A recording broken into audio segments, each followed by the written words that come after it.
દર્શક મિત્રો, હું જપન શાહ, કાનમ એક્સપ્રેસ ન્યૂઝમાં આપનું સ્વાગત છે. જોઈએ આજના મુખ્ય અને મહત્વના સમાચાર. નમસ્કાર, હું doctor Navnath Gavane, collector and district magistrate Bharuch. આજે મોન્સૂન 2026 છે, એટલે આજ તારીખ 30 અને કાલે 31 છે. 31 તારીખે ભરૂચ જિલ્લામાં રેડ એલર્ટ ઘોષિત કરવામાં આવેલ છે. આ રેડ એલર્ટનો મતલબ એ છે કે જિલ્લામાં વધારે વરસાદ થવાની શક્યતાઓ છે. આ વધારે વરસાદ થવાની શક્યતાઓના ભાગરૂપે જિલ્લામાં કંઈક જે વ્યવસ્થાઓ ઊભી કરવામાં આવેલ છે એ હું આપણા જણાવવા માંગુ છું.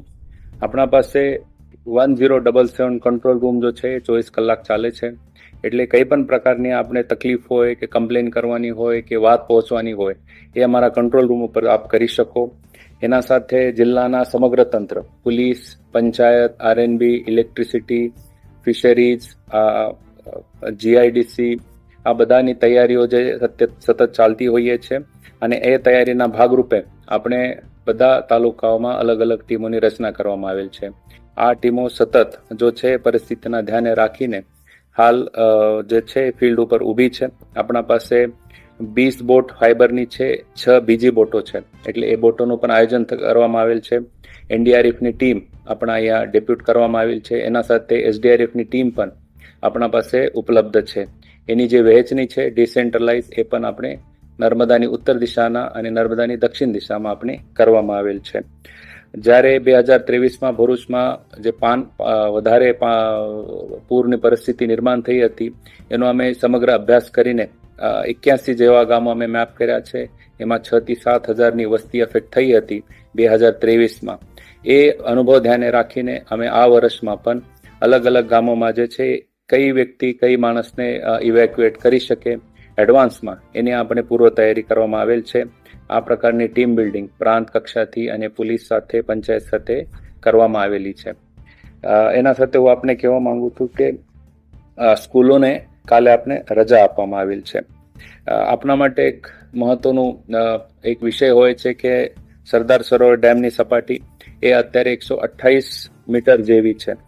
જ્યારે સરદાર સરોવર 132 મીટરને ક્રોસ કરશે એટલે 132.65 મીટર ત્યારે એલર્ટ લેવલે આવી જશે. એટલે 70 થી 80% ડેમ જો છે એલર્ટ લેવલે છે. ઉપરવાસના જે વરસાદ છે સરદાર સરોવર ડેમમાં એ અત્યારે પણ -10 થી -50% છે. એટલે એનું ડિસ્ચાર્જ થવાની શક્યતાઓ જે છે એ આ 2-4 દિવસમાં ઓછી છે. ત્યારે પણ આપણે છે એ બધી તૈયારી કરવામાં આવેલ છે.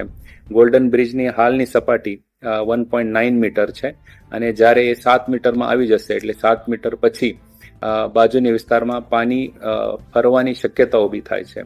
એટલે આપણા પાસે એક સફિશિયન્ટ સ્પેસ અત્યારે પણ છે, પરંતુ તાકીદારી બધાએ રાખવું જોઈએ. આપણે થકી હું કંઈક સૂચનાઓ આપવા માંગુ છું. ખાસ કરીને દરિયામાં ખેડતા માછીમારી કરવા માછીમારો બંધુ ભગીનીને મારી વિનંતી છે કે આગળના 2-3 દિવસમાં કોઈ દરિયો ખેડતા નથી. આપણે તાકેદારી રાખીને પોતાને સુરક્ષિત રાખવાની જરૂરિયાત છે. બિનજરૂરિયાત ઘરની બહાર જવાનું નહીં. નદી પાસ હોય કે ખાડીનો નજીકનો એરિયા હોય કે કોઈ પાણીની જગ્યા હોય ત્યાં ખાસ કરીને નાના બાળકો હોય એને ધ્યાન રાખવું જરૂરી છે. લાઉડ સ્પીકરથી અત્યારે અમે ભરૂચ અને અંકલેશ્વર વિસ્તારોમાં બધાને જાગૃત કરવાનો અત્યારે પ્રયત્ન કરી રહ્યા છે. જેટલા પણ પ્રાઇવેટ અસેટ્સ છે કે જેમાં આપણે ફ્લડમાં ઉપયોગી કરતા હોઈ શકે એ બધાનું મેપિંગ પણ અમને કરી દીધો છે. આ જે તૈયારીઓ છે એ સતત ચાલતી હોઈએ છે, પરંતુ તંત્રને આપણે બધાની સહકાર્યની જરૂરિયાત છે. આપણે બધાને એ કહેવા ઉપર બહુ આનંદ થાય છે કે 400 થી વધારે વોલેન્ટિયર્સ પોતે સામે આવીને તંત્ર સાથે કામ કરવાની ઈચ્છા દર્શાવી છે. ઘણા બધા એનજીઓ સામે આવ્યા છે, ધાર્મિક સંસ્થાઓ સામે આવ્યા છે, જનપ્રતિનિધિઓ તો અમારા સાથે સતત હોય જ છે. એટલે આગામી 3 દિવસ માટે હું આપને નમ્ર અરજી કરવા માંગુ છું કે કોઈ પણ પ્રકારની રિસ્ક તમે લેતા નથી. કઈ જરૂરિયાત હશે અમારે કંટ્રોલ રૂમને તમે ફોન કરી શકો. મારા બધા ઓફિસર્સનો નંબર પણ પબ્લિકલી જાહેર છે. આપને કઈ પણ જરૂરિયાત પડે આપ કૃપા કરીને એમને સંપર્ક કરશો. આપણે બધા એક સાથે રહીને જ્યારે કોઈ પરિસ્થિતિ એવી આવે ત્યારે સાથે મળીને એનો સામના કરીશું. જય હિન્દ.